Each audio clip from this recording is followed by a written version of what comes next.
வீடு வாங்க போகிறேன், வீடு கட்ட போகிறேன் அப்படின்னு யோசிச்சுட்டு இருந்தாங்கன்னா அதுக்கான பணம் வரும்.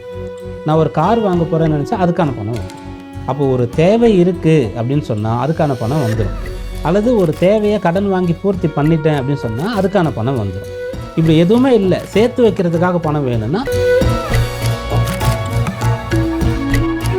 3ஆம் இடம் சொல்லும்போது தொண்டை, காது, மூக்கு இதெல்லாம் குறிக்கும். 2ஆம் இடம் அப்படின்னு சொல்லும்போதும் கூட இவங்களுக்கு முகம், கழுத்து இது சம்பந்தமான விஷயங்களில் கவனமாக இருக்கணும்.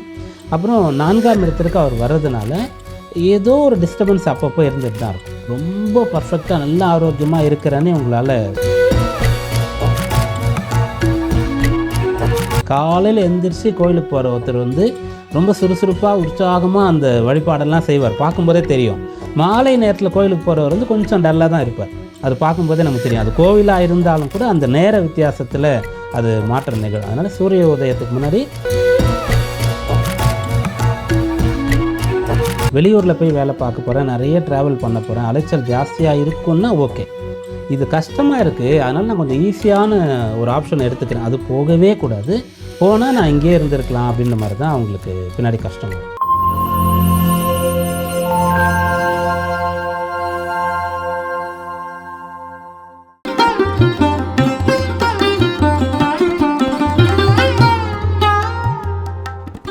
காஸ்மோ வியூ நேயர்கள் அனைவருக்கும் வணக்கம். இன்றைய நிகழ்ச்சியில 2026 சனிப்பெயர்ச்சி பலன்களை நமக்காக கணித்து சொல்வதற்காக உதாரண ஜோதிடர் பீமராஜா ஐயர் அவர்கள் நம்ம கூட இணைந்திருக்காரு. தொடர்ந்து நிறைய விஷயங்கள் பேசலாம்.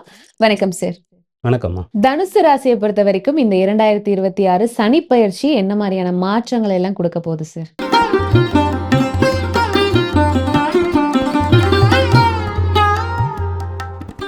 தனுர் ராசிக்கு இந்த சனி சுகஸ்தானத்திற்கு வரார்.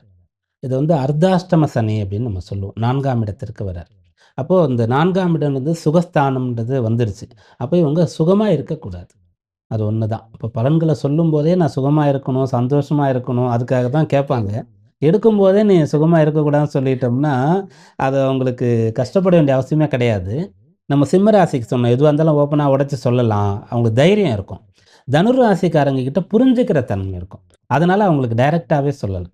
தைரியம் கூட செகண்டரி தான். அவங்க ஒரு விஷயத்தை புரிஞ்சுப்பாங்க, ஒரு நபரை புரிஞ்சுப்பாங்க, ஒரு சுச்சுவேஷனை புரிஞ்சுப்பாங்க, எதுனால அவங்களால சீக்கிரமாக புரிஞ்சிக்க முடியும் அவங்களால, அதனால் சொல்லலாம். அப்போ சுகஸ்தானம்னா என்னென்னா, இப்போ தனுராசியில் இருக்கிற ஒருத்தர் ஒர்க் ஃப்ரம் ஹோம் அப்படி பண்ணிட்டு இருக்காருன்னு சொன்னால் எப்பாடுபட்டாவது அதை உடச்சி ஆஃபீஸுக்கு போகிறதுக்கு ட்ரை பண்ணணும். அங்கே என்ன பண்ணுறாரோ அதே வேலை தான் ஆஃபீஸில் போய் பண்ணணும், வீட்டில் பண்ணக்கூடாது. வீட்டில் பண்ணும்போது என்ன ஆகுதுன்னு சொன்னால் இவங்களுக்கு அந்த அந்த வேலை செய்கிறதுக்கான என்ன தான் அவங்க சின்சியராக இருந்தாலும் அந்த ஈடுபாடு கொஞ்சம் கம்மியாயிடும். ஆஃபீஸுக்கும் வீட்டுக்கும் நிறைய டிஃப்ரென்ஸ் இருக்குது. யாராவது வருவாங்க, டிஸ்டர்பன்ஸ் வரும். தனியாக ஒரு ரூம் எல்லாம் செட் பண்ணால் கூட வீட்டுக்கு ஒரு கெஸ்ட் ஒருத்தர் வராங்கன்னா கண்டிப்பாக இவங்களுக்கு தெரியும். ஏதாவது சின்ன சின்ன பிரச்சனைகள்னால் இவங்களுக்கு தெரிஞ்சிடும்.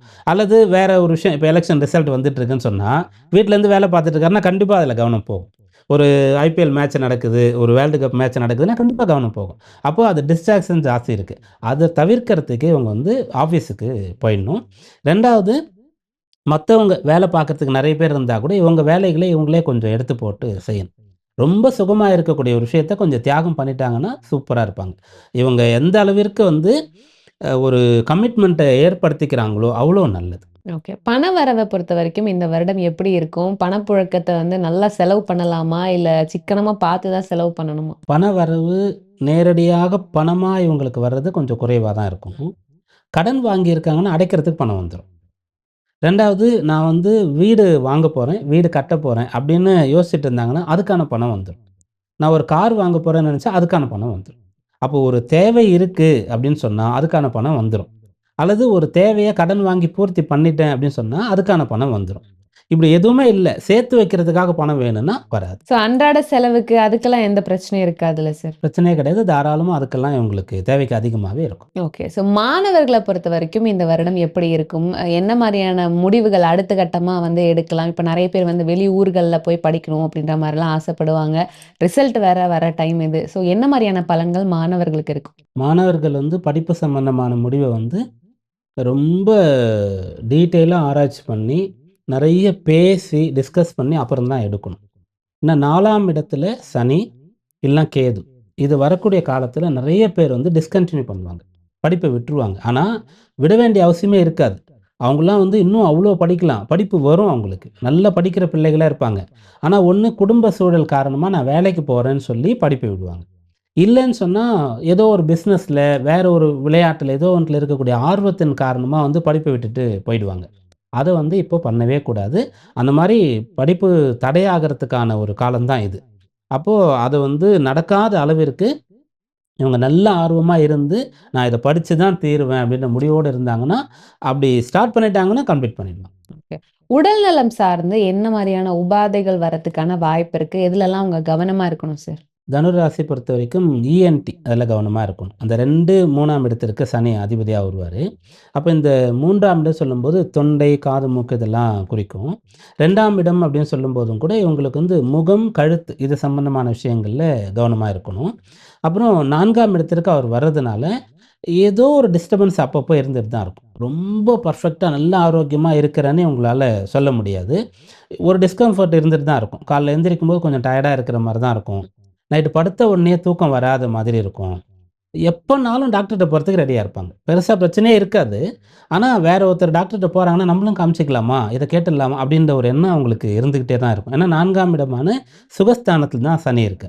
அப்போ இத தவிர்க்கிறதுக்கு ஒரே ஒரு வழி மட்டும் தான் இருக்கு. அது என்னன்னா, அட்லீஸ்ட் சூரியோதயத்துக்கு முன்னாடி 2 மணி நேரத்துக்கு முன்னாடி இவங்க எந்திரிச்சுட்டாங்கன்னு சொன்னா, இந்த பிரச்சனைய வந்து ஃபேஸ் பண்ணவே மாட்டாங்க. இல்லன்னு சொன்னா, எப்படிப்பட்டவர்களும் எந்த வயசுல இருக்கட்டும், எவ்வளோ வசதியானவர்களா இருக்கட்டும், இந்த 4ஆம் இடத்துல சனி இருக்கும்போது, அந்த சின்ன சின்ன டிஸ்டர்பன்ஸ் அதோட தான் இவங்க இருப்பாங்க. அதே சூரிய உதயத்துக்கு முன்னாடி எந்திரிக்கிறதுனால என்ன மாற்றம் நடக்கும் சார்? அப்படி எந்திரிக்கிறாங்க அப்படின்னு சொன்னா என்ன ஆகும்னா, இவங்களுக்கு வந்து நல்ல உற்சாகம், புத்துணர்வு அதெல்லாம் கிடைச்சிரும். ஏன்னா ஃபர்ஸ்ட்டு வந்து மைண்ட் செட் வந்து கிளியர் ஆயிடும்.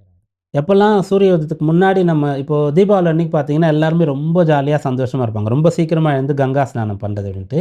அப்புறம் இந்த ஃப்ளைட்ல போறவங்கலாம் பார்த்தீங்கன்னா கூட வந்து, அந்த காலையில எந்திரிச்சு போவாங்க இல்லையா? அவங்க வந்து பெர்ஃபெக்ட்டா இருப்பாங்க. எதையுமே மிஸ் பண்ண மாட்டாங்க. எல்லா வேலையும் கரெக்ட்டா பண்ணுவாங்க. அப்படி இருக்கும். ரொம்ப லேட்டா எந்திரிச்சு ஒரு 11 மணிக்கு கோயம்பேடுல போய் பஸ் ஸ்டாண்ட்ல ஏறி பஸ்ல போறவர் வந்து பெருசா அந்த நேரத்த வந்து ஃபோன்ல தான் பார்த்துட்டு இருப்பாரு. நீங்க ஃப்ளைட்ல போறவர் ஒருத்தர் பார்த்தீங்கன்னா, முன்னாடி புக்க வச்சு படிச்சுட்டு இருப்பாரு. வசதி அதுக்காக சொல்லல. அந்த டைமிங்க்காக சொல்றேன். சீக்கிரமா எந்திரிக்கிற ஒருத்தர், காலையில எந்திரிச்சு கோயிலுக்கு போற ஒருத்தர் வந்து, ரொம்ப சுறுசுறுப்பா, உற்சாகமா அந்த வழிபாடெல்லாம் செய்வார். பார்க்கும்போதே தெரியும்.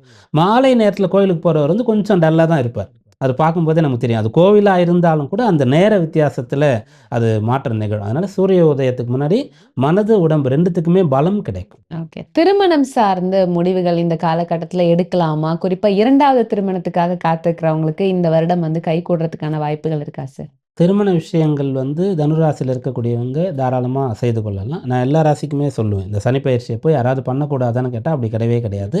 எல்லாரும் பண்ணிக்கலாம். ஆனா, யாருக்கு எப்படிப்பட்ட விஷயம்லாம் ஒர்க் அவுட் ஆகும்? அப்படி சில பேருக்கு பிடிச்சே நடக்கும் அப்படின்ற மாரி பார்த்தோம்.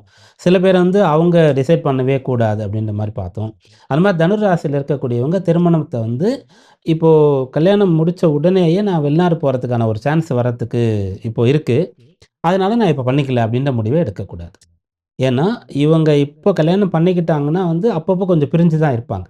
இந்த 4ஆம் இடமான சுகஸ்தானத்தில சனி இருந்தாருன்னு சொன்னா, அது உங்களுக்கு தெரியாமலே கூட நடக்க தான் போது. அதனால அது தெரிஞ்ச நபர்கள் வந்து அதற்காக திருமணத்த தள்ளி போட வேண்டாம், தவிர்க்க வேண்டாம். கல்யாணம் பண்ணிக்கலாம் தாராளமா. தொழில் சார்ந்த நெறைய பேருக்கு வந்து மனசுல ஒரு சில விஷயங்கள் ஓடிட்டே இருக்கும். இப்ப நம்ம வந்து பிசினஸ் பண்ணிட்டுருக்கோம். இது இது வந்து சக்சஸா போகுமான்னு தெரியல. இல்ல பழையபடி நம்ம வேலைக்கே போயிரலாமா? அப்படின்ற மாரி ஒரு சிலவங்க யோசிப்பாங்க. ஒரு சிலவங்க நம்ம ரொம்ப நாளா இதே வேலையே பார்த்துட்டுருக்கோம். இதெல்லாம் விட்டுட்டு பிசினஸ் பண்ணலாமா? அப்படின்ற முடிவும் எடுப்பாங்க. இந்த காலகட்டம் என்ன மாரியான முடிவுகள அவங்க எடுக்கலாம்? அவங்களுக்கு அது சாதகமா அமையுமா சார்? வேலை மாற்றம்ன்ற முடிவ அவ்வளோ சீக்கிரம் எடுக்கக்கூடாது. எடுக்குறாங்கன்னு சொன்னா, இப்ப இருக்கிற வேலைய விட மாறப்போற வேலையில இன்னும் வேலை நேரம் அதிகம். இன்னும் உழைப்பு அதிகம். வெளியூர்ல போய் வேலை பார்க்க போறேன். நெறைய டிராவல் பண்ண போறேன். அலைச்சல் ஜாஸ்தியா இருக்கும்னா ஓகே. இது கஷ்டமா இருக்கு. அதனால நான் கொஞ்சம் ஈஸியான ஒரு ஆப்ஷன் எடுத்துக்கிறேன். அது போகவே கூடாது. போனா நான் இங்கேயே இருந்திருக்கலாம் அப்படின்ற மாரி தான் அவங்களுக்கு பின்னாடி கஷ்டம் வரும். அது வேலை பண்றவங்களுக்கு. பிசினஸ் சம்பந்தமான விஷயம் சொன்னா, இப்ப இருக்கக்கூடிய பிசினஸ் அப்படியே நடத்துறத விட, கொஞ்சம் அத டெவலப் பண்றதுக்கான விஷயங்கள் பண்றது ரொம்ப ரொம்ப நல்லது. அப்படி பண்ணும்போது என்ன பண்ணணும்னா, ஒண்ணு முதல்ல பணத்த போடணும். இல்ல வேலையாட்கள எடுக்கணும். இல்ல மிஷினரீஸ் வாங்கணும். இல்லன்னா இவங்க டைம் அதில போடணும். அதனால இதெல்லாம் ரொம்ப நல்லது தான். அப்ப அத பண்ணலாம். ஆனா அத பண்றதுக்காக ஒரு பார்ட்னர எடுக்கக்கூடாது. இவங்களே அத கன்டின்யூ பண்ணணும். இல்ல பணம் கூடுதலா போட போறாங்கன்னா, ரொம்ப லீகலா நேஷனலைஸ்டு பேங்க்ல கடன் வாங்கி பண்ணலாம். யார்ட்டயாவது தெரிஞ்சவங்க கிட்ட கைமாத்தா வாங்குறது, நகையெல்லாம் வச்சுட்டு நான் பண்ண போறேன். அதுக்கும் வட்டி கட்டணும். இங்கேயும் அப்படிலாம் ரிஸ்க் எடுத்து பண்ணக்கூடாது.